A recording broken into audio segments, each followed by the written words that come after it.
Bonjour à tous et bienvenue sur ce nouvel épisode de l'Entrepreneur du droit by Fed Legal, le podcast qui donne la parole aux femmes et aux hommes qui ont choisi le droit pour satisfaire leur envie d'entreprendre. Je suis Romain Franck, chasseur de tête chez Fed Legal depuis plus de 10 ans et j'ai créé ce podcast afin de vous partager le parcours inspirant de personnalités du monde du droit. On y parle carrière, expérience et surtout entrepreneuriat. Alors bonne écoute et à tout de suite. Aujourd'hui, je reçois Myriam Viau, qui est directrice juridique de Mileis Bank. Bonjour Myriam. Bonjour Romain. Comment vas-tu ? Très bien, et toi ? Bah écoute, merci, ça va. Un peu sport ce matin, mais comme souvent le matin. En tout cas, ravi de te recevoir pour enregistrer ce podcast avec toi. Bah, du coup, Myriam, première question pour nos auditeurs et auditrices. Est-ce que tu peux te présenter, s'il te plaît ? Oui, bien sûr. Donc, Myriam Viau, je suis mariée, j'ai 2 grands-enfants. Je suis juriste de formation. J'ai toujours travaillé dans le secteur bancaire depuis la fin de mes études et jusqu'à aujourd'hui. Ouais. Et je suis aujourd'hui donc directrice juridique chez Mileis Bank. D'accord. Mileis Bank, pour ceux qui ne savent pas, c'est l'ancienne Barclays. C'est ça. Et en fait, c'est aujourd'hui une banque privée autonome qui offre à ses clients de nouveaux services et qui adresse surtout une clientèle qui n'est pas spécifiquement servie actuellement par les banques privées, on va dire, plus traditionnelles. D'accord. Donc une offre, une gamme d'offres de services un peu différenciantes. C'est ça, qui en fait a pour vocation de servir les clients patrimoniaux qui ont un patrimoine qui se situe entre 100 000 et 1 million d'euros, avec une offre de services assez complète, puisqu'on va des services bancaires traditionnels, de la banque au quotidien, de la gestion de patrimoine, du conseil en investissement, et on a aussi une compagnie d'assurance, donc on a aussi les services de l'assurance vie au sein du groupe, donc une offre complète avec surtout une volonté de mettre l'humain au centre de la relation banque-client, ce qui nous différencie, je pense, pas mal, et en tous les cas, c'est ce qu'on souhaite des autres banques sur ce secteur. Quand on t'écoute, on n'a pas l'impression que tu travailles à la direction juridique, mais au marketing. Oui, alors c'est vrai que parce que j'ai effectivement cette chance et je pense qu'on le développera après, parce que c'est un petit peu le thème, c'est le thème de notre entretien qui est l'entrepreneur du droit. On est très au centre de ce qui se passe au sein de l'entreprise, c'est-à-dire qu'on est véritablement des business partners. C'est comme ça que on souhaite intervenir à la fois vis-à-vis de nos clients internes et externes.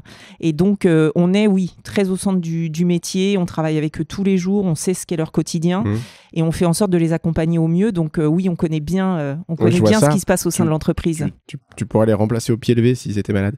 En tous les cas, l'idée, c'est pour bien les comprendre et bien les servir, il faut savoir ce qu'ils font. Bien sûr. Et donc, on ne peut pas être loin d'eux. Bien sûr. Et donc, on en est très proche. Tu disais 100 000 euros, c'est quoi ? C'est en avoir ou c'est en liquidité ? En avoir. D'accord. Donc, 100 000 euros sur une assurance vie, je peux être client de Mileis ? Oui, tout à fait. D'accord. Il faudra qu'on parle tout à l'heure. Avec plaisir. Je plaisante. Ok. Myriam, est-ce que tu peux nous dire pourquoi tu as accepté de participer à ce podcast, l'entrepreneur du droit ? D'abord parce que pour te remercier de m'avoir proposé effectivement d'y participer déjà. Ensuite parce que je trouve l'initiative très intéressante dans le sens où je pense que ça ouvre des perspectives potentielles à des gens qui pensent que le droit, c'est une matière assez figée, qu'on n'exerce que d'une seule façon, de manière parfois dogmatique, alors que on peut en faire quelque chose de très vivant, de très pratique, de très opérationnel, et que c'est ça qui fait qu'on peut être un entrepreneur du droit, y compris au sein d'une structure, pas forcément sa propre structure, mais une structure d'entreprise. D'accord. Tu as le sentiment, toi, alors je ne parle pas chez Mileis Bank, bien sûr, mais dans ton cercle de proches, amis, famille, que les gens comprennent mal le métier de directeur juridique ? Oui, je pense que c'est souvent vu comme étant une fonction très directive, pas forcément opérationnelle et surtout très entravante. C'est-à-dire que souvent, on me dit « Ah oui, mais alors tu dois être là pour dire aux gens ce qu'ils ne peuvent pas faire. » Non, au contraire. Enfin, l'idée, c'est surtout de leur dire ce qu'ils peuvent faire. Oui. Et quand ils ne peuvent pas faire quelque chose, de leur expliquer comment le faire différemment. Oui. Voilà. Oui, c'est ça, les aider à faire du business, tout simplement. Exactement. C'est vrai que la fonction souffre encore d'une méconnaissance, je dirais, des gens qui ne sont pas des juristes. Alors d'autant plus quand ils travaillent pas dans une entreprise et quand ils sont pas confrontés à des directions juridiques, parce que pour le coup ils savent vraiment pas ce que c'est. Et c'est vrai que en faisant ce podcast, moi j'avais à cœur d'inviter des gens pour venir un peu dépoussiérer le métier juridique, alors avocat, notaire, directeur juridique, directeur fiscal, peu importe, et vraiment de mettre en avant l'entrepreneuriat dans ce domaine-là, et donc à savoir toutes les actions qui sont entreprises par les dirigeants d'entreprise, par les directeurs, par les entrepreneurs, et qui montrent que c'est une vraie vocation, c'est un vrai métier, et c'est pas simplement d'être la personne qui dit le droit. Voilà. Exactement. Alors Myriam, on a parlé de Milice, mais on peut parler de... Moi, je te connais parce que on s'est rencontrés dans le cadre de tes fonctions avant que tu sois chez Milice, et on a pu faire un petit peu de parcours ensemble dans ta carrière professionnelle. Est-ce que tu peux nous expliquer, en tout cas pour nos auditeurs qui ne savent pas, comment tu es arrivé au poste que tu occupes aujourd'hui ? Oui, bien sûr. Alors, donc, après mes études de droit, en fait, en préparation de ce qui s'appelait à l'époque le CRFPA, qui est aujourd'hui le NB, je suis rentrée en stage à ce qui était à l'époque la BNP, qui est aujourd'hui BNP Paribas. BNP Paribas. Et puis, première banque européenne. Exactement. Et j'y suis restée parce que finalement, j'ai découvert un environnement et un secteur qui, contre toute attente, m'intéressait beaucoup. D'accord. Parce que je me souviens que quand j'étais étudiante, on disait que être juriste dans une banque, en fait, c'était pour ceux qui ne pouvaient pas faire autre chose. Donc, ça n'avait pas forcément une image, j'allais dire, très valorisante. Et en fait, moi, j'y ai découvert véritablement un secteur d'activité qui était très vivant, qui offrait plein de possibilités d'évolution, qui permettait de travailler sur plein de matières différentes. Et voilà, donc ça s'est trouvé à un moment, c'est bien tombé, si je puis dire.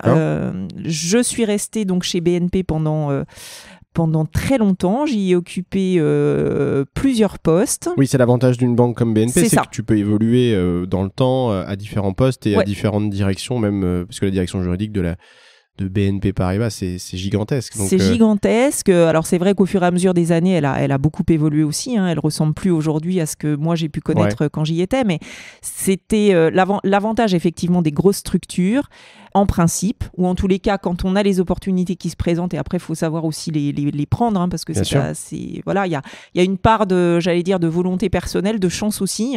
Parfois, les choses se présentent à un bon moment, parfois pas.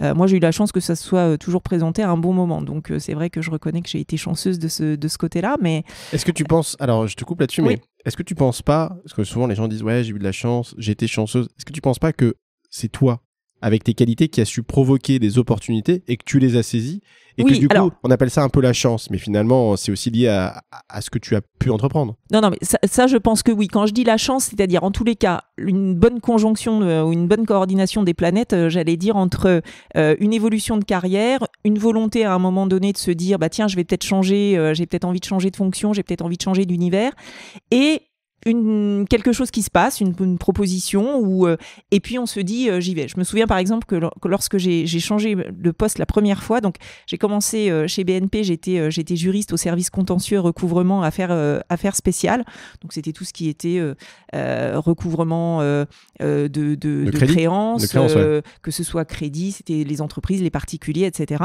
On faisait beaucoup de négo. Ça m'a permis de bien connaître le milieu de la banque, de développer une culture du risque assez aiguisée, je vais dire. Et pour quelqu'un qui arrive de l'extérieur en n'étant pas, j'allais dire, typé bancaire, c'est très enrichissant et très formateur. Mais au bout d'un moment, on a envie de faire autre chose. On a envie d'aller du côté de ce qui va bien et d'être plutôt sur des sujets qui se passent bien plutôt que sur des sujets qui se sont moins bien passés. Bien sûr. Et je me souviens que je rêvais d'un poste de conseiller juridique auprès du réseau. Et ce poste, un jour, s'est présenté. Et ça s'appelait comme ça, conseiller juridique ? Ça s'appelait délégué juridique. Délégué juridique, d'accord. Ouais, c'est vraiment les anciennes appellations, ça. Oui, parce qu'en fait, on était délégué auprès de la direction juridique auprès des réseaux. Réseau, voilà. donc l'ensemble des agences. Voilà. Alors, sectorisé, moi, j'étais auprès de la direction des agences parisiennes. Et puis, j'avais des homologues partout en région, en fait. D'accord. Voilà. Et je me souviens quand ce poste dont je rêvais... s'est présenté. En fait, j'ai un ami du service informatique qui m'appelle et me dit je sais pas si tu es au courant, mais le poste de délégué juridique pour les agences de Paris se libère. Si tu veux, vas-y. Et en fait, je crois que j'ai même pas réfléchi et j'ai postulé, je pense, d'une manière qui n'était pas forcément dans les clous. Hein. C'est-à-dire que j'ai pas forcément suivi la voie hiérarchique telle qu'elle devait être suivie. Le process. Mais en tous les cas, j'étais tellement motivée, j'avais tellement envie de ce poste que voilà, je me suis dit, je tente ma chance et je pense que ma motivation a fait que finalement, je l'ai eu. D'accord. Et j'ai conservé ce poste pendant 7 ans. J'y ai énormément appris. Je pense que c'est vraiment là que j'ai appris mon métier en fait, au contact des collaborateurs du réseau tous les jours, sur toutes les problématiques qu'ils pouvaient rencontrer, que ce soit les particuliers, les pros, les entreprises, les crédits, le conseil au quotidien, les moyens de paiement, enfin tout quoi. Ouais. Pour les gens qui nous écoutent et qui connaîtraient pas ou qui verraient pas exactement de quoi il s'agit, c'est vraiment accompagner les agences bancaires dans leur quotidien avec leurs clients, comme tu dis, un particulier ou entreprise, et sur toutes les problématiques juridiques qui peuvent naître, soit d'un produit bancaire, soit d'un crédit, soit d'un produit assurantiel, soit d'une problématique, on va dire, liée aux droits des personnes du droit de l'entreprise, du droit des sociétés, des créances, des sûretés, des garanties. Exactement. C'est assez riche en fait. Le droit bancaire, on se rend pas compte parce que les gens savent pas ce qu'il y a derrière. Moi, j'ai beaucoup recruté des gens dans le secteur bancaire et c'est vrai que c'est un ensemble de matières juridiques en fait différentes entre le droit commercial, le droit des obligations et au niveau du droit des personnes aussi, parce que quand tu ouvres un compte bancaire, on te demande tout un certain nombre de documents, contrat de mariage, Pacs, les livrets de famille, enfin la situation curatelle, tutelle, enfin c'est vraiment parce que la notion du risque doit être appréhendée à tous les niveaux et donc du coup il faut avoir toutes les infos quoi. C'est ça. Alors d'ailleurs, qui dit beaucoup d'infos dit RGPD. Je pense que ça c'est un autre sujet pour les banques aussi. Exactement. Ok, donc voilà, tu as pris ce poste-là. Donc j'ai pris ce poste, oui. Et puis j'ai ensuite été approchée pour me spécialiser un petit peu sur la banque privée. Et donc je suis ensuite partie en tant que juriste senior au sein du département juridique de la gestion de fortune chez BNP. Ok, la gestion de fortune chez BNP, ça a commencé à partir de combien ? Alors je ne saurais plus te dire, je crois que on passe le million. D'accord, donc c'est vraiment de la gestion de fortune. Oui. Là on n'est plus sur le segment banque privée, on est vraiment en gestion de fortune avec des gérants privés attitrés. D'accord, donc là, tu accompagnes des gérants privés, des gestionnaires de fortune qui eux-mêmes ont des clients qui sont des entrepreneurs, j'imagine, et des familles. Exactement. Donc là, avec des montages, j'imagine, patrimoniaux un peu complexes. Voilà, exactement. Donc on travaille essentiellement avec effectivement les équipes dédiées à l'accompagnement patrimonial, hein, donc les équipes d'ingénierie patrimoniale, les banquiers privés, aussi les équipes de structuration crédit. Moi, j'ai beaucoup travaillé avec eux parce qu'en fait, tous les montages complexes passaient par nous. D'accord. Et j'ai fait aussi pas mal d'ingénierie financière sur tout ce qui était à l'époque, parce que ça marchait bien, financement de levée de stock option, etc. Ok. Voilà, et puis à l'issue, pendant cette expérience-là, j'ai été approchée par l'extérieur pour rejoindre un très très bel établissement de gestion de fortune qui était Rothschild. Ah, Rothschild, bah oui, forcément. Voilà. Rothschild, ça ne se refuse pas. Et donc Rothschild et compagnie gestion et Rothschild, à l'époque, Rothschild et compagnie banque, devenu Rothschild Martin Morel. Ouais, c'est exactement. Ça. Oui, parce que pour les gens qui savent pas, enfin Rothschild est connu, mais il y a deux Rothschild. Il y a Rothschild et compagnie, banque, Rothschild Martin Morel, et il y a Edmond Rothschild. Exactement. Ce sont deux branches de la même famille, mais deux branches distinctes et deux entités juridiques distinctes et deux groupes bancaires et de gestion de fortune distincts aussi. Exactement. Donc, je suis restée pendant 9 ans chez Rothschild et j'ai terminé en tant que directeur juridique adjoint chez Rothschild, devenu Martin Morel. À l'issue de cela, en fait, j'ai été approchée pour une véritable aventure qui était celle de rejoindre une start-up qui montait une banque pour la première fois, une banque indépendante, et donc pour les accompagner dans l'obtention de leur agrément bancaire.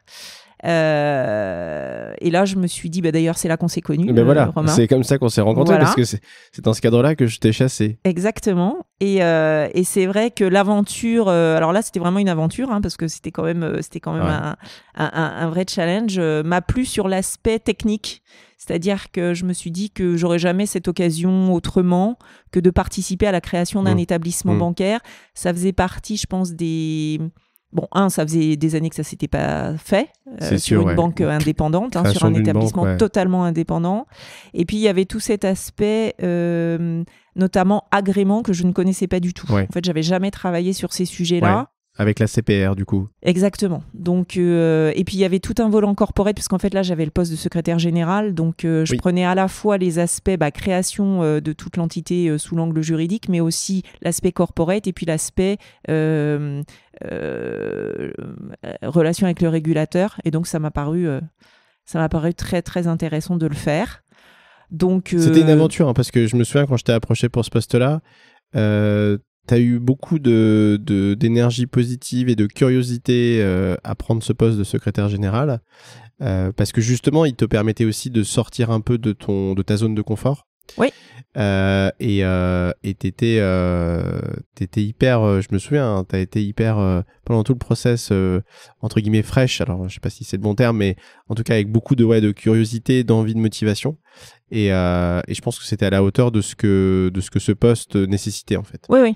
Non, après, c'est vrai que c'était quand même un peu un saut dans l'inconnu aussi, parce que, on va pas dire que c'était forcément le choix le plus simple, mais en tous les cas, une expérience enrichissante sur le plan de l'enrichissement en termes au niveau de la matière, où j'ai vraiment appris plein de choses et j'ai dû me confronter à effectivement, comme tu le dis, sortir un peu de ma zone de confort, parce que pour le coup, je rentrais quand même dans un univers, alors, que je connaissais, mais malgré tout sur des matières que je n'avais pas approchées aussi profondément, en tous les cas. Voilà, donc sur ce point-là, c'était intéressant. Et puis malgré tout, j'ai quand même eu envie de retrouver un établissement. La banque privée me manquait de très clairement. À tes amours. Ouais. J'avoue que en ayant fait ce parcours-là, je me suis vraiment dit que ce que j'aimais, c'était la banque privée. Pour tous les aspects que ça recouvre, le droit des personnes, le droit des sociétés, l'ingénierie patrimoniale, et que j'avais vraiment envie de replonger dans cet univers-là, mais tout en ayant, entre guillemets, quand même envie d'être dans quelque chose de très dynamique. Et c'est vrai que là, pour le coup, Mileis m'a permis de trouver finalement tout ce que je recherchais, parce que entreprise en pleine reconstruction, en pleine construction, avec un très beau projet entrepreneurial et une nécessité finalement de cadrer et de mettre en place plein de choses. Et voilà comment je suis arrivée chez Mileis. C'est assez cocasse d'ailleurs, parce que Mileis Bank, avant que tu y sois, et avant que ça s'appelle Mileis Bank, donc Barclays, moi ça a été un de mes grands clients pendant de nombreuses années, puisque quand je suis arrivé chez Fait Légal en 2011, je pense que dès 2012, j'ai dû commencer à travailler pour la Barclays, avec Benjamin Frarin, l'ami Chelaz à l'époque, qui maintenant est parti, je pense, chez Barclays Corp, donc avec l'entité commerciale de Barclays Londres, donc qui est vraiment plus Mileis aujourd'hui, mais qui est vraiment distinct. Aucun lien là maintenant. Et puis avec Gilles Paronne, qui a été lui directeur juridique France adjoint, donc sur la partie que tu gères aujourd'hui, qui est maintenant qui a été chez Neuflize ensuite, et puis maintenant qui est dans le groupe BPCE à la Bred Banque Populaire. Et puis voilà, puis moi je t'avais recroisé aussi parce que quand tu as pris ce poste chez Mileis, moi j'avais un mandat pour une autre banque privée, pour un poste de directeur juridique, où tu as été d'ailleurs dans la shortlist finale, hein, je me souviens, et tu m'as appelé, tu m'as dit bon écoute, en fait là j'ai la proposition chez Mileis, je vais l'accepter, donc tu peux remercier ton client, mais je vais prendre ce poste là. Et en fait je pense que t'as bien fait, mais je pense que t'aurais pu aussi bien faire si tu avais pris l'autre poste. En tous les cas, c'était deux beaux postes, je pense, pour toi. Parce que l'autre banque est très similaire et très analogue. Hein. D'ailleurs, c'est Neuflize, hein, pour le citer. Et ça prouve que finalement, cet ADN banque privée, les gens qui travaillent là-dedans l'ont ressenti chez toi. Et ton passage dans cette néobanque t'a permis de grandir et d'apprendre sur d'autres aspects, mais qu'in fine, comme tu le dis, après 18 mois, tu t'es dit, bon, voilà, j'ai envie de revenir à quelque chose que je maîtrise et que je connais bien. Et finalement, le marché me connaît aussi et m'identifie dans cette expertise-là, puisque d'ailleurs, t'as eu presque 2 offres, en fait. Alors, la dernière offre, tu l'as pas eu, mais t'as arrêté le process avant la fin de la shortlist, mais tu étais dedans, donc en fait, t'aurais pu le prendre, quoi. Donc, ça prouve que la banque privée, toi, c'est une histoire d'amour. Ah oui, non, mais clairement, je pense que effectivement, voilà, il y a des parcours qui permettent aussi de se recentrer, de se dire finalement, je sais, à ce stade de ma carrière, je sais vraiment ce vers quoi j'ai envie de tendre. Que j'ai envie de faire, ouais, bien sûr. Ouais. Ok. Alors Myriam, est-ce que tu peux nous dire un petit peu quelles ont été les plus grandes difficultés que tu as dû rencontrer pour arriver au poste que tu occupes aujourd'hui ? Alors, je dirais pas forcément des difficultés au sens quelque chose de difficile, de rude, de compliqué. Je dirais que c'est plus des questions de choix, ce dont on vient de parler. En fait, parfois des choix pas forcément simples à faire et qui peuvent éventuellement se révéler pas forcément opportuns. Je pense que j'ai toujours eu à cœur de me dire je fais ce choix, je l'assume, mais si jamais ça va pas, faudra rebondir, et c'est en ça que parfois on se dit c'est plus difficile que ce que j'avais pu imaginer. Mais après des difficultés pas vraiment. En revanche, je pense plutôt de la ténacité en me disant j'ai envie de faire ça. Alors être directeur juridique, c'était pas une fin en soi, c'est-à-dire que c'était pas le poste pour le poste, c'est plus ce qu'on en fait qui m'intéressait et qui m'intéresse toujours. Donc des difficultés pas vraiment, en revanche des choix à faire. Bon, il se trouve, je pense que avoir fait les bons, mais ça aurait pu ne pas être le cas aussi, quoi. D'accord. Donc plus une question de choix de parcours que de difficultés. C'est plus assumer les choix que tu as faits. Et si s'avère pas suffisamment opportun ou bon, savoir rebondir. Ce que finalement tu as su faire quand même. Oui, tout à fait. Alors du coup, la question qui suit, un peu le corollaire, est-ce qu'il y a un échec, Myriam, qui t'a marqué parce qu'il t'a appris ? Pareil, pas forcément un échec, parce que je pense que j'essaye de considérer que on peut toujours sortir quelque chose de bon, même d'une expérience qui se révèle pas être exactement celle qu'on pensait être. D'accord. Donc je pense que j'ai plutôt tendance à voir le verre à moitié plein qu'à moitié vide. Donc pas un échec, en revanche une expérience qui m'a permis de me dire, à un certain stade de ma carrière, il y a des choses que je peux accepter, d'autres que je ne peux pas accepter. Et donc ce qui m'a fait grandir, c'est le fait de pouvoir justement avoir ce recul. Puis la possibilité aussi de me dire ça j'accepte pas et je le ferai pas. D'accord. Cette façon de travailler qu'on souhaite m'imposer, je n'y adhère pas, donc je ne le ferai pas.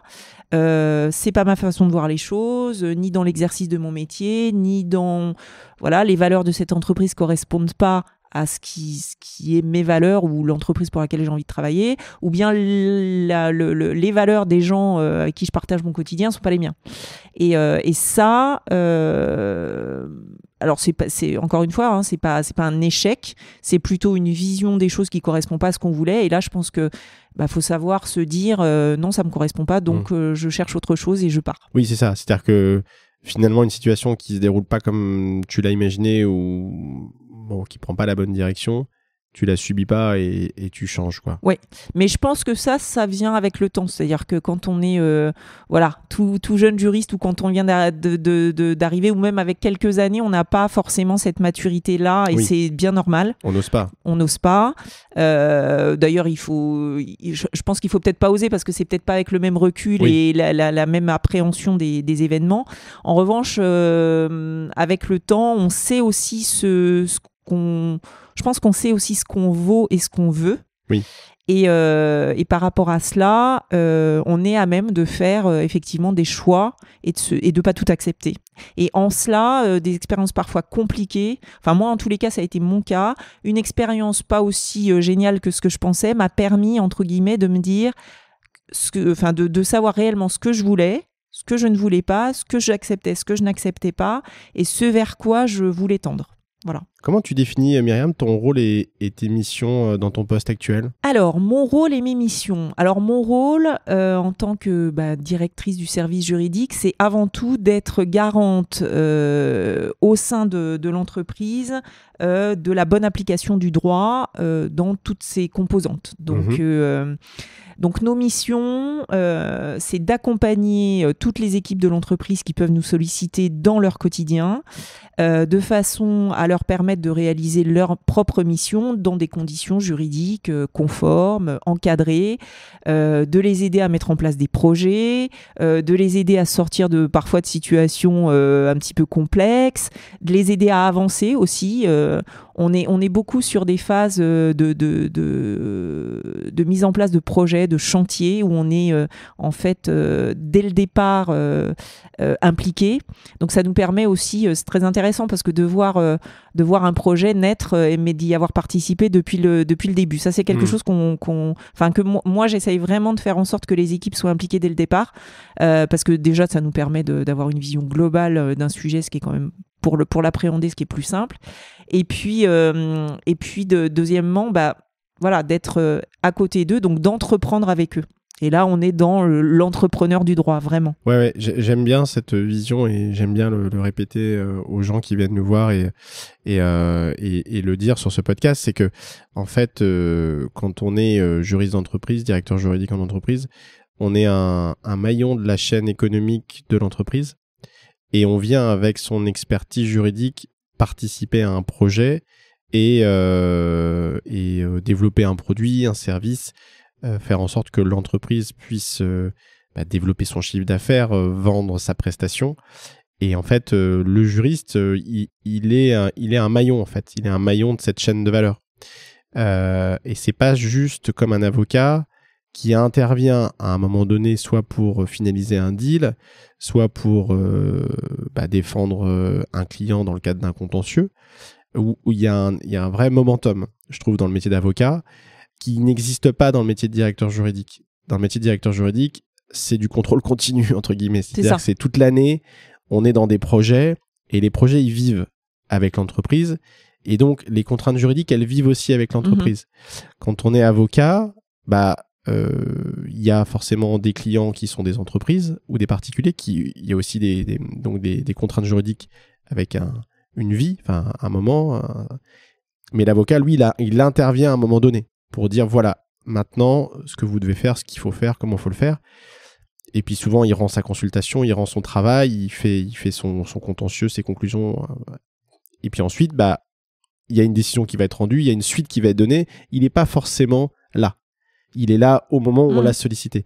Et c'est vrai que le juriste et le directeur juridique, il voit tout ce qui s'est passé et il peut aussi analyser ses propres erreurs ou les propres... les conseils qu'il a pu délivrer pour voir si c'était les plus opportuns, parce qu'il voit ensuite l'application de ces conseils faits par l'entreprise. Est-ce que c'était les plus judicieux? Est-ce qu'on aurait pu faire différemment? Et ça, je trouve ça vachement bien parce que du coup, il y a une vraie façon de s'auto-évaluer aussi. C'est ça, oui. Ouais, c'est vrai. Alors Myriam, est-ce que tu peux nous dire, est-ce que tu peux nous décrire ta journée type? Est-ce que tu as une journée type? Alors, bon, je dirais que les journées sont toutes un peu différentes dans le sens où j'ai un agenda que je suis parfois très difficilement parce qu'il y a toujours des choses qui viennent faire que la journée se déroule pas exactement comme elle était prévue. Néanmoins, je dirais de manière générale, j'ai beaucoup de réunions sur une journée. Ouais. Pourquoi ? Parce que justement, comme on est un département support, on est au centre et on est en transverse de tous les sujets, enfin en tous les cas d'une majorité de sujets. Ce qui fait que on est impliqué dans beaucoup de chantiers, on est beaucoup sollicité, que ce soit effectivement par les collaborateurs du réseau, par les collaborateurs du siège. Donc on est un petit peu tous azimuts. Et donc, une journée type, c'est des réunions soit sur des projets en cours, soit des réunions ponctuelles sur une problématique qui vient d'arriver. J'ai aussi une équipe à manager, donc j'ai mes one-to-one avec les collaborateurs de mon équipe. J'ai parfois des réunions, ou du moins des points, on va dire, un petit peu ponctuels parce qu'ils veulent qu'on voit plus en détail un sujet, etc. C'est le management, ça. Donc ça, c'est tout l'aspect management qui fait quand même vraiment partie de mon quotidien. Et puis après, la journée type, c'est plancher sur les nouveaux sujets, voir un petit peu l'avancement des projets en cours, comment est-ce qu'on intervient, jusqu'où on intervient, suivre. Donc Bon, moi, je prends en général en charge les sujets les plus signifiants, mais j'ai aussi tous les membres de mon équipe ont des projets en cours qui suivent eux-mêmes. Donc après, je supervise un petit peu l'avancée de leur propre projet. Voilà. Donc les journées type, c'est un peu tout ça. Est-ce que tu fais partie de certains comités dans l'entreprise ? Ouais. Oui, donc je fais partie de pas mal de comités, comité de crédit, comité réclamation. Je suis membre du comité de direction. Tu es membre du comité de direction, ouais. D'accord. Ouais. Est-ce que du coup, ça veut dire que toi, ton management, c'est le secrétariat général ou c'est la direction générale directement ? En fait, le secrétariat général est supervisé par un membre COMEX, donc je suis directement rattaché à un membre COMEX. Ok, d'accord. Donc tu n'es pas rattaché à un DAF ou à une direction financière ? Non. Mais je pose la question parce que c'est souvent un reproche qu'on peut faire dans certaines directions juridiques. C'est souvent le signe d'ailleurs que la direction juridique, je pense, n'est pas bien évaluée. C'est quand elle est rattachée à une direction financière et qu'elle est donc du coup un peu plus vue comme un centre de coûts que comme un centre de profit. Alors c'est vrai que nous, l'organisation est bien faite dans le sens où on est la direction des affaires juridiques est rattachée au secrétariat général qui a en fait en charge le contrôle permanent, la conformité, la sécurité financière et la qualité. Et le juridique. Et le juridique, voilà. Et donc comme nous avons énormément d'interactions les uns avec les autres, en fait, ça nous donne... on a des synergies très, très fortes entre les différents départements, ce qui fait que généralement, quand je parle d'un projet, d'un chantier, un projet qui sort, il a été vu par tous les départements qui doivent le voir et on a travaillé en amont ensemble. Ouais. Donc ça, c'est aussi quelque chose de nouveau que je ne connaissais pas avant dans les organisations que j'ai pu connaître par le passé et qui est vraiment alors là, pour le coup, je trouve une vraie force. D'accord, tu veux dire que chez Mileis, il y a un travail en mode 360 qui est beaucoup plus fort que chez BNP ou Rothschild, par exemple ? Ouais. Ok. Et du coup, tu parlais des directions avec lesquelles tu travaillais main dans la main sur les projets. Tu as parlé de la conformité, du contrôle permanent. Moi, je trouve que c'est des directions qui sont extrêmement proches des directions juridiques parce qu'elles manient le droit aussi, d'une certaine façon. Les textes, les règlements, et surtout dans le secteur bancaire qui est extrêmement réglementé. Vous avez une clé de répartition qui est claire, justement, entre la direction juridique et la conformité ? Alors, évidemment, entre direction juridique et conformité, c'est toujours un peu... alors, c'est plus clair pour nous, je pense que ça ne l'est pour l'extérieur. Ouais. Ah oui, d'accord. Voilà, il est pas rare qu'on interroge la conformité à la place du juridique et inversement. Oui. Bon, il se trouve que on le vit très bien dans le sens où on collabore énormément, donc pour nous, c'est pas un problème. Et généralement, je dirais que les sujets sont assez bien adressés. On voit bien la distinction en fait entre ce que fait la conformité, ce que fait le juridique. On fait souvent sur des sujets un peu complexes des réponses complémentaires. Et donc, voilà, je pense que ça nous permet d'avoir un travail final très abouti. Ouais. Et qui fait qu'on a vu tous les aspects d'une question. Donc, Par exemple, les sujets, alors il y a 2 sujets moi qui me viennent à l'esprit. Il y a le sujet RGPD, donc GDPR, le règlement sur les données perso, et il y a le sujet lutte anti-blanchiment. Là-dessus, c'est partagé entre vous deux ou alors il y en a un plus Non, alors pour le coup, tu as choisi 2 thématiques qui sont complètement séparées. C'est-à-dire que la partie RGPD est traitée par notre DPO qui dépend de la direction des risques. Ah oui, c'est vrai qu'il y a un DPO en plus. Ouais. Bah oui. Voilà. Et la partie lab est gérée par la sécurité financière. Qui fait partie de la conformité. Qui fait partie du secrétariat général, mais pas de la conformité. Ah oui, donc vous avez quand même bien siloté certains sujets. Oui. D'accord, ok. Donc la conformité, elle est plus sur le contrôle permanent, le KYC, des choses comme ça ? Non, la conformité, elle est beaucoup... Alors, elle fait énormément de choses, la conformité. Elle est beaucoup sur tout ce qui est... alors, évidemment, on respecte de tout ce qui est réglementation, que ce soit MIF, DDA, etc. D'accord. Elle est beaucoup sur toute la vérification du conseil, de la distribution des produits financiers, l'accompagnement des banquiers sur les thématiques, effectivement, sapin, etc. Okay. Donc, il y a un rôle très réglementaire sur effectivement tous ces sujets, mais c'est aussi une conformité qui est très proche de l'opérationnel, c'est-à-dire qu'ils interviennent aussi beaucoup sur des problématiques effectivement de conseils, y compris pour les banquiers privés qui peuvent parfois se trouver un petit peu en difficulté. Jusqu'où je vais, est-ce que je suis encore dans mon... Voilà. Et donc la veille juridique, en ce compris les règlements que tu as cités, là, DDA, MIF, RGPD, etc., c'est la direction juridique qui doit la faire. Oui, tout à fait. La veille juridique est au sein des affaires juridiques, pilotée dans le cadre d'un comité de veille juridique, avec effectivement une redescente d'informations sur les différents départements concernés qui ensuite pourront mettre en œuvre la réglementation ou la décision qui peut les concerner. Ok. Bon, on s'est vachement éloigné de la journée type, mais c'était intéressant en tout cas. Merci Myriam. Est-ce que tu peux nous dire ce que tu dois entreprendre au quotidien pour mener à bien tes missions ? Alors, entreprendre au quotidien dans le cadre de mes missions, c'est, je pense, essentiellement lié à la direction que prend l'entreprise. Voilà, encore une fois, Milly, c'est une entreprise qui crée beaucoup de choses, qui entreprend beaucoup. Donc nous, on suit et on accompagne. D'accord. Donc ce que l'on doit mettre en place, c'est la réactivité, la compréhension des sujets, la proximité avec les équipes, de façon à répondre à leurs besoins, les accompagner, voire parfois même devancer leurs problématiques quand on décèle que potentiellement il va se passer quelque chose et que tout n'a pas été anticipé. Donc on est là aussi pour, j'allais dire, avoir cette vision un peu 360 d'un sujet. Donc ça veut dire parfois se remettre sur des sujets qu'on n'avait pas touchés depuis très longtemps en se disant bon bah ça a été vu, puis finalement on se dit ah oui mais ça n'avait pas exactement été vu sous cet angle-là, donc on reprend tout et on remet tout au goût du jour, ou du moins on peaufine. Et puis ça peut être aussi, tiens, alors là c'est un sujet que je ne connaissais pas, ou du moins je ne l'ai jamais véritablement appréhendé sous l'angle pratico-pratique et qu'est-ce que ça veut dire dans la vraie vie. Et là, on cherche, on fait des études, des analyses, on applique tout ça à notre sujet du moment, et puis on avance, voilà. Ce qui est un peu d'ailleurs l'essence même du métier de juriste, c'est-à-dire que le juriste ne connaît pas tout le temps.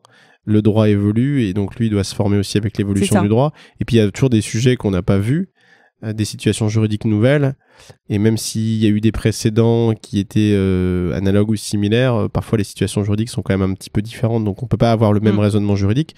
Donc il faut se replonger dans la problématique et puis réfléchir.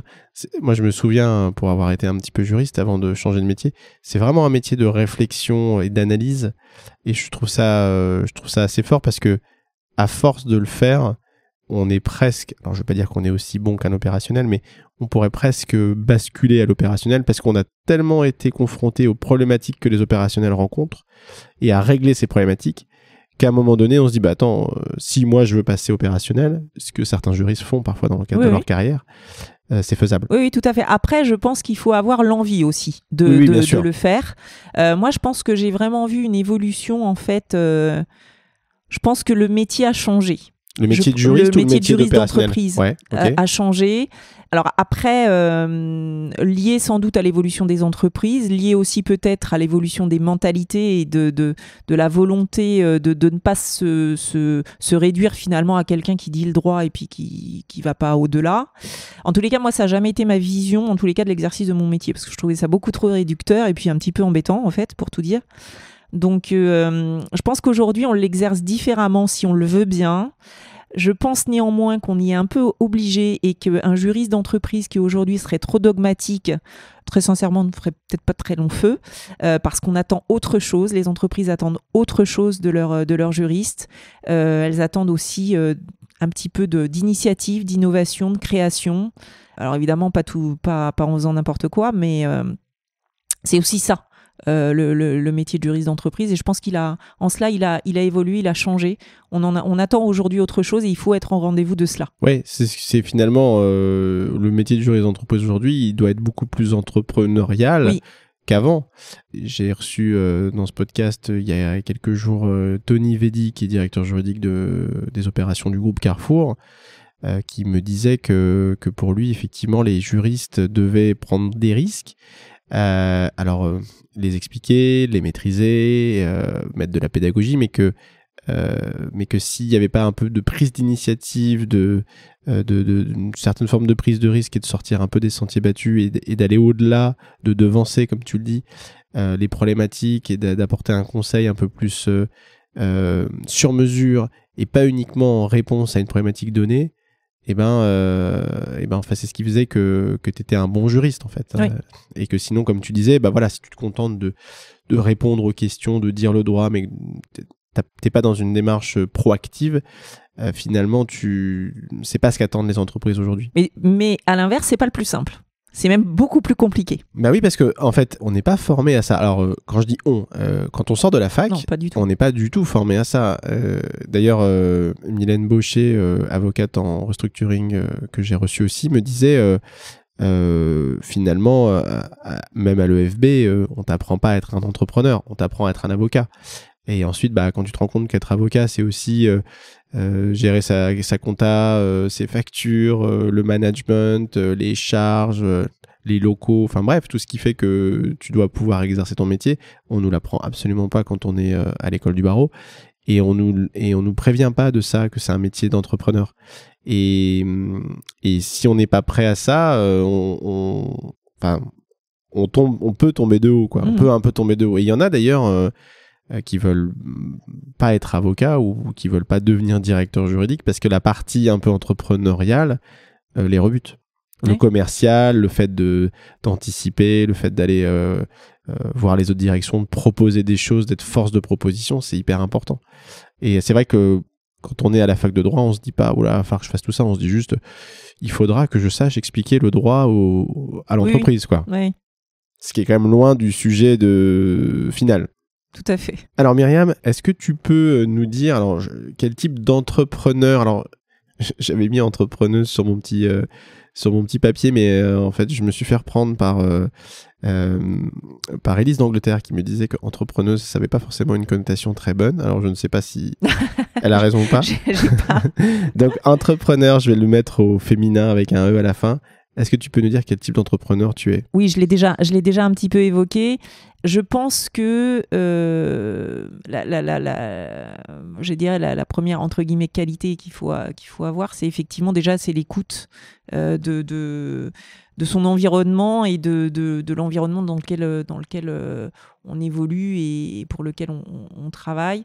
Moi, voilà, comme je l'ai déjà dit, j'ai la chance d'être dans une structure qui avance à 100 à l'heure, qui a plein de projets, et donc c'est d'autant plus facile. Alors, facile ou difficile, parce qu'il faut suivre le rythme, hein, mais de pouvoir, j'allais dire, prendre un petit peu un rôle comme ça d'entrepreneur. Alors, nous, on aime à dire chez Milis qu'on est des intrapreneurs, parce que chacun, dans nos scopes respectifs, on entreprend beaucoup au service de l'entreprise et donc on a tous un peu cette petite touche, on appelle intrapreneur au sein de l'entreprise. Le type d'entrepreneur que je suis, c'est quelqu'un effectivement à l'écoute de ses clients internes, à l'écoute de ses équipes aussi, de ses besoins, des difficultés qu'elles rencontrent, parce que parfois c'est en lien. Ouais. Les problématiques, les besoins des clients peuvent se révéler être parfois problématiques pour l'équipe.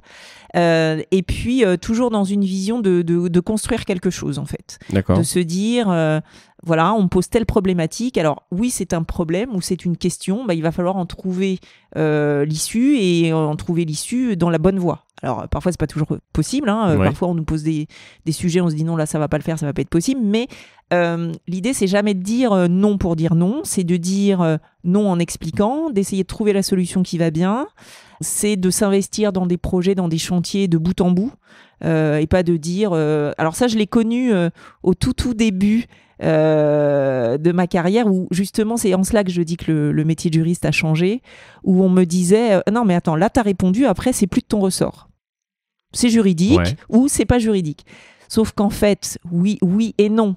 Parce que dire c'est juridique et plus se préoccuper de ce qui suit. Alors moi, je trouve que c'est très très réducteur parce qu'on voit pas vraiment le bout du bout et je trouve que ça manque de sens. Parce que faire les choses de manière complètement silotée sans s'intéresser à la finalité de ce pourquoi on est intervenu, je trouve que c'est hyper frustrant. Et puis en plus, voilà, je trouve que c'est assez réducteur du métier. Alors que être partie prenante d'un tout, déjà, ça développe un esprit d'équipe qui, à mon sens, fait que les gens avancent, se sentent investis plus dans leurs fonctions. Et ça fait partie de cet entrepreneuriat ou intrapreneuriat, je ne sais pas comment on le dit, mais en tous les cas, de cette volonté d'avoir une action au sein de quelque chose de plus grand que soi et en permettant que les choses avancent. Voilà. Ok. Moi, c'est vachement bien expliqué. J'aime bien l'état d'esprit que vous avez chez Mélis. Vous êtes des fonceurs un peu. Quand je dis des fonceurs, ça veut pas dire que vous êtes des fous furieux et que vous prenez des risques tous azimuts, mais je pense que vous avez la direction générale et puis l'actionnaire au-dessus, je pense qu'il insuffle une dynamique assez forte. Il y a une vision. Il y a une vraie vision d'entreprise. On sait où on va, on sait ce que l'on veut faire de cet établissement, on le voit grandir. On le voit grandir au travers de la satisfaction de nos clients qu'on mesure et qu'on voit évoluer. Et ça, c'est... vous avez un outil de mesure de la satisfaction client qui a changé par rapport à avant. On voit évoluer la satisfaction des clients de manière très positive. De fait, chacun se sent... je pense, même à notre niveau, ce qui peut paraître, on peut se dire, le juridique, qu'est-ce que ça vient faire dans la satisfaction client ? Ben non, parce que pour exemple, on a été, comme tous les départements, impliqués dans le plan d'action de l'entreprise qui était un plan satisfaction client. Il a donc fallu que chaque département mette en place un plan d'action pour aboutir à la satisfaction client. D'accord. Ce qui, pour des départements support, n'est pas forcément simple. Et aujourd'hui, nous, on a mis en place chacun nos plans. On voit aujourd'hui cette satisfaction client s'améliorer, évoluer dans un sens très positif. Et on est tous satisfaits de se dire qu'on y a participé, chacun pour notre partie. Et je pense que ça, c'est très, très fédérateur et ça donne du coup une vraie volonté d'avancer. De toute façon, la satisfaction client, c'est un peu le juge de paix. Dans une entreprise qui fait du service, bon, la banque, c'est du service, il y a du produit, mais c'est quand même du service. Nous, c'est pareil, tu vois. Nous, on rend un service aux entreprises et puis on aide des candidats à s'épanouir professionnellement et à trouver des nouvelles opportunités, des nouveaux postes. Nous, on a 2 outils aussi de notation. On a les candidats qui répondent à un questionnaire de satisfaction d'expérience candidat, donc après avoir eu un entretien avec un consultant. Et puis, une fois qu'on a finalisé, ou pas d'ailleurs, un recrutement avec un client, en tout cas le recrutement se clôt, le client reçoit une enquête de satisfaction aussi pour savoir si ça s'est bien passé, quels ont été les points d'amélioration. Et nous, c'est des chiffres qu'on aime à communiquer aussi, puisqu'on est... Alors, je les ai plus en tête, mais je crois qu'on est à 96 et 98%, tu vois, de satisfaction candidat et client, ce qui est plutôt des bons chiffres quand même. Et je pense que... Tu vois, c'est marrant ce que tu dis, parce que moi, je trouve que dans la banque, moi, je suis client bancaire comme tout le monde, mais je les sollicite pas mal sur pas mal de sujets, et notamment sur le crédit immobilier, puisque ça fait partie des choses que j'aime bien.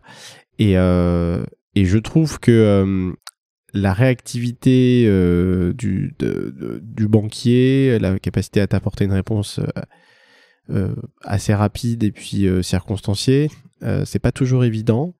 Et je trouve aussi que j'espère que ça va aller en s'améliorant. Je connais pas Mélis, je suis pas client Mélis, mais peut-être que je devrais l'être. Mais mais oui, il faut venir. Mais je trouve que les délais de traitement des réponses sont un peu longs. J'ai souvent l'impression que les banques sont sous-staffées pour faire face à leurs demandes de clients, notamment sur le crédit, parce que bon, pour le reste, c'est quand même moins compliqué, je pense, pour avoir des produits et des cartes bancaires, des chèques, ça va assez vite, tu vois. Mais sur des montages un peu complexes, un petit peu, qui prennent du temps, c'est souvent plus long. Et souvent, ils sont en vacances. Ils sont tout le temps en vacances. C'est incroyable. Et les agences sont pas tout le temps ouvertes, tu vois. Le lundi, c'est fermé. le mardi, souvent ça ouvre à 9h ou 10h et puis ça ferme à 17h. T'as pas souvent le numéro personnel de ton banquier, t'as pas le 06, tu vois, t'as un 0, t'as le 01 ou le 03 ou le 02 en fonction de la zone dans laquelle tu es. Parfois quand il est pas là, t'es rerouté vers un serveur vocal avec des choix, appuyez sur étoile, vous voulez machin, bon. C'est pas hyper quali. Bon, alors après, dans la banque privée, forcément, on a un banquier privé et je pense qu'on a une proximité beaucoup plus forte avec son interlocuteur et beaucoup plus de disponibilité. C'est l'objectif, oui. C'est ce qui fait entre guillemets la différence. C'est ça, parce que si tu mets beaucoup d'avoir ou beaucoup de liquidité... tu es en droit d'attendre un service en retour qui soit personnalisé et qui empreint de proximité, évidemment. Mais tu vois, je trouve que quand t'es pas client privé, t'es pas encore dans les critères du client privé, que t'es pas une entreprise, mais que t'es pas non plus l'étudiant, tu vois. Bon, t'es un actif, t'as quand même un petit peu un patrimoine et tout. Et je trouve que globalement, on n'est pas hyper bien servi en termes de réactivité. Je parle pas de la qualité des produits parce que je pense que les banques entre elles se valent au niveau de la qualité des produits et des services, mais vraiment en réactivité, en conseil personnalisé de ton interlocuteur banquier. Je trouve qu'il peut y avoir des vraies différences d'une banque à une autre et que ça dépend beaucoup de la personne sur qui tu tombes. Oui, je pense que ça c'est... Mais c'est un peu vrai partout. C'est très intuitif personnel. Oui, c'est un peu vrai partout, mais des fois j'aimerais bien me dire tous les banquiers dans cette banque sont géniaux. Donc viens chez Milis. Donc tout le monde va aller là-bas. Écoute, je vais réfléchir, je vais regarder. Merci Myriam. Alors du coup, j'ai parlé des risques tout à l'heure, on parlait de prise de risque. Est-ce que toi tu prends des risques dans ta vie d'entrepreneur ? Et si oui, comment tu passes à l'action ? Alors des risques, c'est inévitable d'en prendre. Ou alors si on n'en prend pas, c'est que on n'est que dans, j'allais dire le côté dogmatique de l'exercice de la fonction, parce que par définition, c'est très très facile de dire non à quelque chose et de mettre en face une règle de droit qui, par principe, vous dit on peut pas faire. En revanche, réfléchir à comment faire en sorte que les choses qui a priori semblent pas possible ou compliqué puisse se faire en étant juridiquement cadré, c'est plus compliqué. Et ça nécessite effectivement de prendre des risques en termes d'interprétation, des risques en termes de positionnement, des risques en termes de décision. Alors après, passer à l'action, moi, je regarde toujours effectivement l'objectif poursuivi, j'allais dire sa pertinence. Et puis, ce sont, entre guillemets, quand on prend des décisions qu'on peut considérer comme risquées, entre guillemets, je mesure, parce qu'évidemment, on ne fera jamais faire quelque chose qui puisse porter préjudice à l'entreprise. Mais le côté, entre guillemets, risqué est pesé dans le sens où je vais toujours prendre une décision en me disant... Je dois pouvoir l'expliquer juridiquement. Je dois pouvoir justifier pourquoi je suis allée dans ce sens-là, pourquoi j'ai pris cette décision, pourquoi j'ai écrit cette clause de cette façon-là. Je peux l'expliquer juridiquement par tel et tel et tel raisonnement. Alors, ça tombe pas forcément sous le sens d'un coup d'un seul. Ça suppose qu'on ait réfléchi, qu'on ait regardé, qu'on ait interprété, qu'on se soit posé tout un tas de questions. Et ensuite, on se dit, j'y vais de cette façon-là parce que je sais que je peux justifier cette position, cette décision, ce raisonnement. Ouais, je vois. C'est la pédagogie dans la prise de risque. C'est ça. Et puis le fait de j'allais dire aussi de se baquer, fait de se dire, je sais que j'ai pris cette décision parce que je peux me l'expliquer, je l'explique juridiquement. Si on me demande de l'expliquer, je saurai pourquoi je l'ai prise. Alors elle peut être éventuellement contestée, elle peut être éventuellement critiquée, mais au moment où je l'ai prise et l'analyse que j'ai faite me permet de dire que je peux la prendre. Oui, ça peut générer parfois de la frustration chez les interlocuteurs destinataires, puisque ils avaient imaginé quelque chose et en fait on leur dit en fait non, mais on peut faire différemment, mais je vais t'expliquer comment et pourquoi. Voilà. Mais la façon dont tu l'as imaginé, en fait, ça va pas être possible, quoi. Voilà. Et bon, ce qui fait développer l'argumentation et la pédagogie, du coup, pour expliquer. Il y a pas mal d'explications finalement dans le métier de juriste. On explique beaucoup pourquoi on conseille de faire comme ci ou comme ça. Alors, il faut l'expliquer. Il y en a qui l'expliquent pas. Ouais, mais alors du coup, c'est vachement plus contesté si tu l'expliques pas. Oui, mais je pense que si tu ne l'expliques pas, tu perds en crédibilité et le capital confiance, parce que c'est hyper important quand même d'avoir dans les échanges avec les personnes avec lesquelles tu travailles, on est quand même sur des métiers où ils viennent chercher l'expertise et il faut qu'ils aient confiance dans ce qu'on leur dit et la façon dont on leur dit. Donc ça passe par l'explication et ça passe par... C'est pas... Alors explication ne veut pas dire justification, hein. Moi je dis toujours à mes équipes, vous ne vous justifiez pas dans les décisions que vous prenez. Parce que la justification, c'est la vôtre. En fait, vous êtes juriste, vous avez décidé. En revanche, vous expliquez pourquoi telle chose est possible, telle chose ne l'est pas.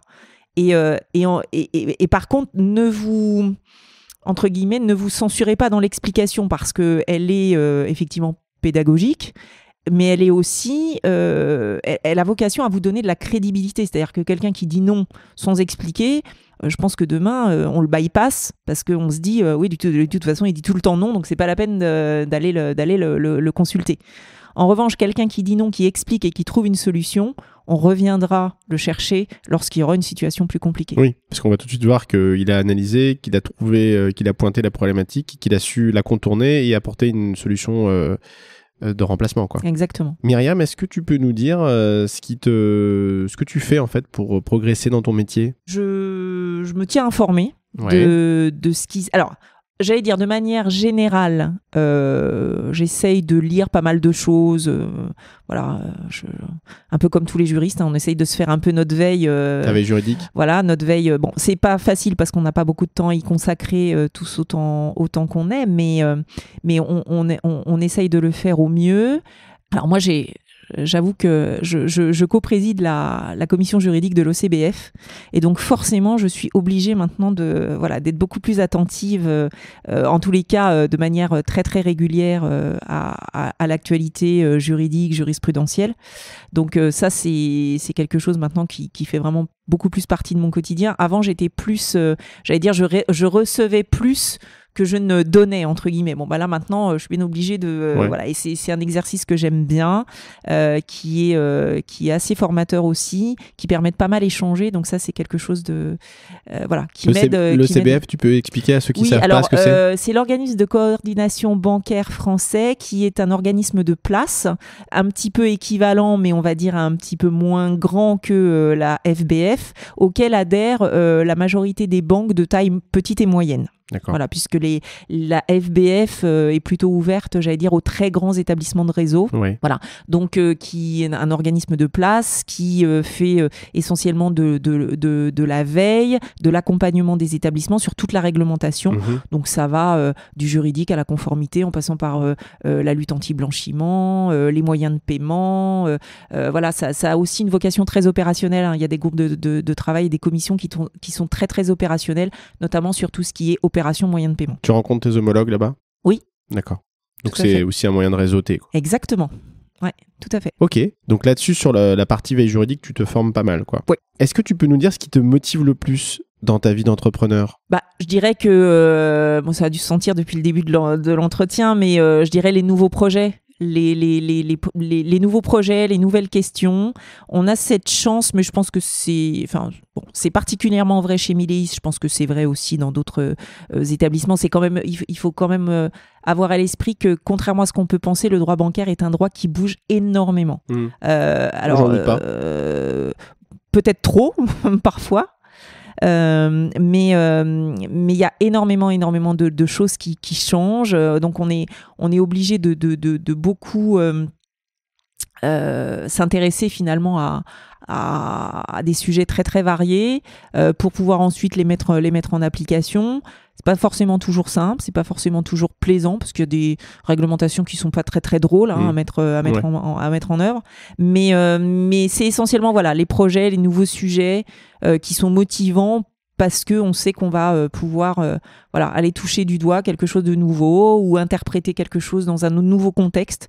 Et donc ça, c'est assez motivant. Donc la nouveauté, en fait, hein, c'est ce qui caractérise dans ta source de motivation, le fait d'appréhender des nouvelles choses et de pas finalement de sortir un peu de sa zone de confort, parce que quand tu appréhendes une nouvelle situation, t'es obligé de repartir à zéro, en fait, entre guillemets, bien sûr, parce que bon, t'as quand même un socle, mais c'est pas alors là c'est solution A, là c'est solution B, là c'est solution C, quoi. Il faut toujours un peu se remettre dedans et Et du coup, je pense que intellectuellement, c'est hyper intéressant. Oui. Alors, Myriam, est-ce que tu peux nous dire s'il y a des œuvres qui t'ont marqué et qui ont pu te faire évoluer professionnellement ou même personnellement? Alors, ça peut être des films, des livres, des pièces de théâtre. Alors, ça a été une question un peu difficile, Ah j'avoue, parce que j'ai pas... Alors, mais ça, c'est très personnel. J'ai pas vraiment l'impression d'avoir...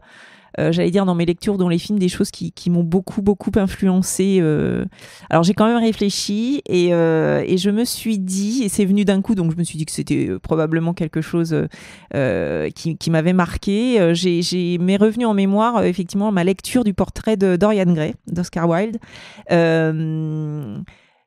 Alors déjà j'avais adoré cette lecture pour l'écriture, pour l'ambiance, pour l'époque, qui sont des éléments qui me plaisent, mais aussi, et en plus je trouve que ça fait écho à une société actuelle, toute cette fatuité de l'apparence, l'égocentrisme, avec tous les ravages que ça peut engendrer.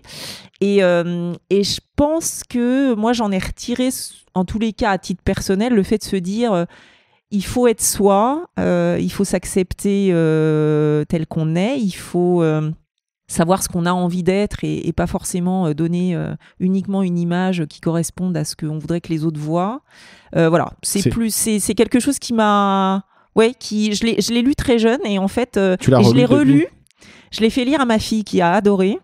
Quel âge a ta fille ? Ma fille, elle a 22 ans. D'accord, donc tous les sujets, enfin tu me diras, on n'y est pas moins, mais bon, pour les jeunes, c'est peut-être encore plus. L'image est très importante. Ouais.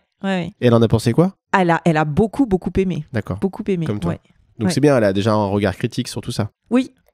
Ce qui n'est pas évident. Hein. Non, c'est pas parce que si toi-même, tu n'as pas un regard critique sur l'image et tout ce que ça peut véhiculer, aujourd'hui, on vit dans un monde d'images, on a des écrans partout, on a des réseaux sociaux partout, bah du coup, tu transmets ça à tes enfants et qui, du coup, ils prennent ça au premier degré. Et donc, pour eux, c'est important d'avoir une notoriété ou une image, en tout cas, à transmettre aux autres, qui n'est pas forcément eux, mais qui est celle qu'ils ont envie de transmettre pour plaire, pour paraître bien, etc. Donc, mais c'est des vrais sujets aujourd'hui, hein, je pense que... Oui, et c'est potentiellement aussi des sujets en entreprise, hein. Il ne faut pas se leurrer. Je crois que clairement, ça fait écho aussi à ça. Tu sais qu'en parlant de ça, j'ai ma collaboratrice Yasmine, avec qui je travaille depuis de nombreuses années, qui m'a montré une page l'autre jour. Alors, je ne sais pas si c'est sur Instagram ou si c'est sur LinkedIn. En tout cas, c'est sur un réseau social. Et c'est Balance ta startup. Et en fait, ce sont des témoignages de personnes qui travaillent dans des startups. Les startups ont souvent l'image de tout ce qui est jeune, nouveau, branché, dans l'air du temps, qui font des levées de fonds. C'est super. Hein.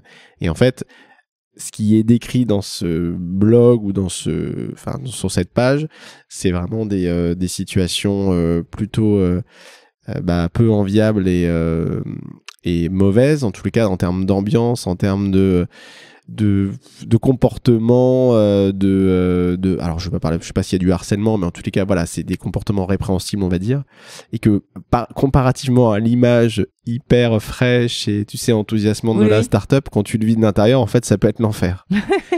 Ça m'a fait assez marrer parce que c'est vrai qu'en plus nous on est un peu la startup nation et on a souvent des communications dans la presse. Telle startup a encore levé je sais pas combien de millions, telle levée de fonds.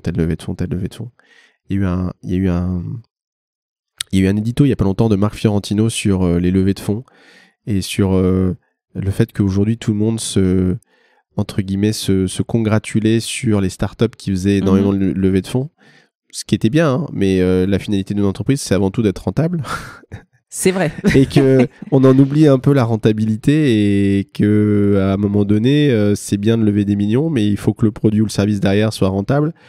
Et bien évidemment, les startups, elles font des croissances de chiffre d'affaires à 2 chiffres. Mais c'est normal parce qu'en général, elles partent de zéro ou de quasiment zéro. Donc c'est ensuite de voir quelles sont celles qui vont rester en arrêtant de lever des fonds et en se développant vraiment avec leurs fonds propres.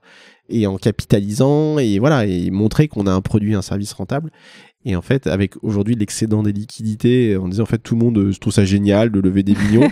Mais est-ce qu'on se pose la question du truc, est-ce que ça marche? Est-ce que c'est rentable? On se pose moins la question. Bah, il faudra se la poser à un moment donné. Il oui, faudra ça, se la poser à un moment donné, ouais. Et donc, je sais pas pourquoi on parlait de ça, on parlait d'image. Oui, voilà. Bah, finalement, voilà, parce qu'on parlait des startups, et disons, finalement, les startups, on a toujours l'image que c'est génial, que ça marche, que c'est top, que c'est super branché et tout, mais bon, c'est pas toujours aussi vrai que ça, quoi. Myriam, si tu n'avais pas décidé de devenir entrepreneur dans le droit, entrepreneur du droit, du coup, est-ce que tu serais devenu entrepreneur dans un autre domaine? Oui, alors moi, j'avais je pense que j'ai jamais regretté ce choix de la voie que j'avais empruntée. Et puis, encore une fois, entrepreneur, c'était pas à la base, je pensais pas que j'aurais forcément la possibilité de faire ce que je fais aujourd'hui. Hein, c'était pas une vocation de devenir directrice juridique de la banque. Non. Mais tu l'es devenue. Non, je le suis, mais j'en suis ravie. Hein. Après, en fait, au démarrage, non, parce qu'on ne sait pas forcément. En plus, je pense que c'est très variable. Tout va dépendre de comment votre carrière se déroule. Est-ce que vous restez dans la même entreprise ou pas? Ça joue quand même énormément. Il ne faut pas se leurrer. C'est quand même vraiment des choix personnels qui font que vous allez pouvoir aller à droite, à gauche. Et puis des choix qui se dessinent au fur et à mesure de l'avancement de votre carrière. C'est vrai qu'au démarrage, c'était pas forcément, je ne voyais pas ça forcément de cette façon. Et puis au fur et à mesure, on avance et on se dit, tiens, j'aimerais bien.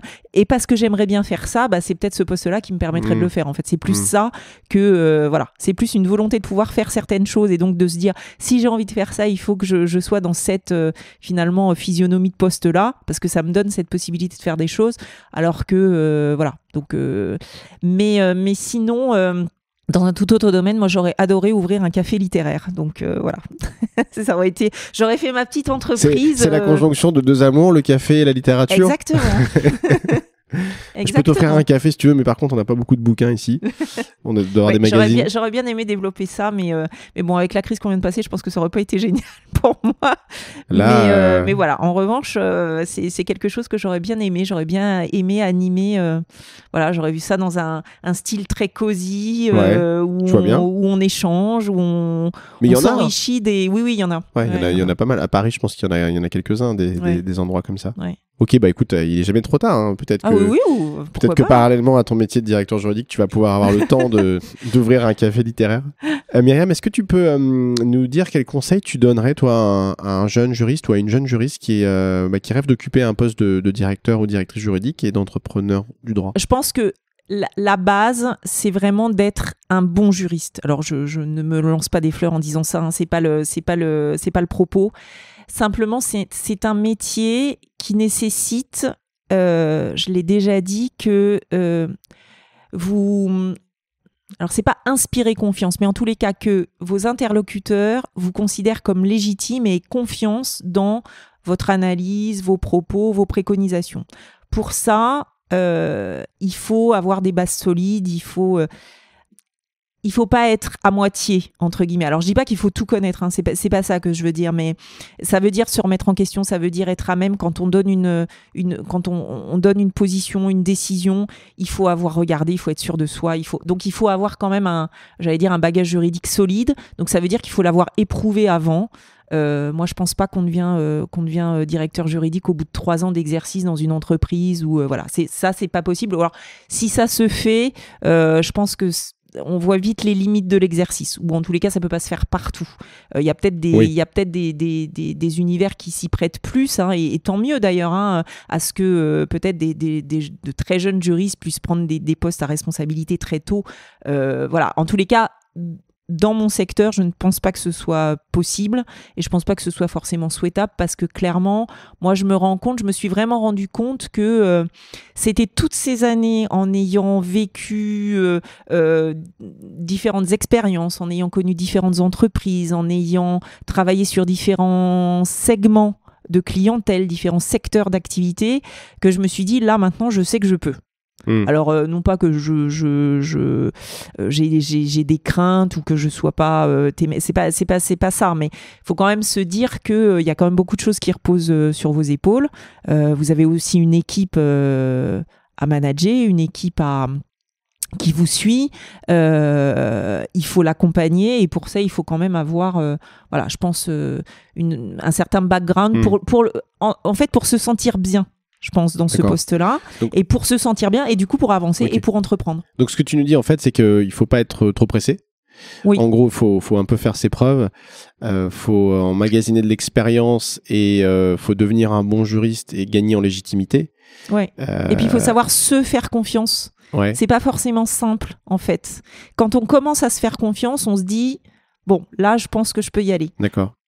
La dimension managériale, on n'en a pas trop parlé, mais du coup, c'est important pour toi. Est-ce que tu penses que c'est ce qui fait aussi que tu peux... de se développer sur le management, c'est un conseil que tu donnerais à quelqu'un qui devra devenir directeur juridique ? Oui, parce qu'on n'est pas directeur juridique tout seul. Enfin, moi, clairement, la direction juridique sans mon équipe, elle n'existe pas. Ouais. Donc, et j'ose penser que c'est pareil pour tous les directeurs de département. Enfin, clairement, il faut être logique. Hein. Sans nos équipes, on n'est rien. Enfin, on est là, mais sans nos équipes, nous ne sommes rien. Oui. Moi, mon équipe au quotidien, c'est elle qui fait avancer les sujets, c'est elle qui les prend, c'est elle qui les traite. Avec, évidemment, je supervise, j'ai mes propres sujets, etc. Mais donc, la dimension managériale, elle est effectivement très importante. Et après, c'est un échange, c'est-à-dire que il faut inspirer confiance à son équipe et il faut qu'on ait confiance dans son équipe. Donc c'est un échange permanent, c'est réciproque. Mais oui, sans cette dimension-là, on n'est pas grand-chose quand même. Il faut Donc c'est pour ça qu'il faut être bien entouré. Moi j'ai la chance que ce soit mon cas, mais après on le sait vite aussi. Hein, voilà, je pense que on forge aussi son équipe un petit peu à son image. Bien sûr. Voilà. Si on n'a pas forcément envie d'avancer, si on n'a pas forcément envie d'entreprendre, c'est très facile de ne pas le faire aussi. Hein, voilà. En revanche, si on a cette envie et qu'on la partage et que surtout vos collaborateurs savent pourquoi vous le faites et pourquoi ils le font, généralement ça marche bien. Eh ben écoute, super. Merci beaucoup Myriam. Ce sera le mot de la fin. C'était très intéressant en tout cas d'écouter ton parcours et puis ta vision de la direction juridique de Mileis que tu diriges donc. J'étais ravi de te recevoir, j'étais ravi d'enregistrer ce podcast avec toi et puis je te dis à bientôt. Et à bientôt, merci beaucoup Romain. Merci. Voilà, c'est tout pour aujourd'hui. J'espère que cet épisode vous aura plu. Si c'est le cas, n'hésitez surtout pas à aller nous mettre une note et un commentaire 5 étoiles sur les différentes plateformes qui référencent ce podcast.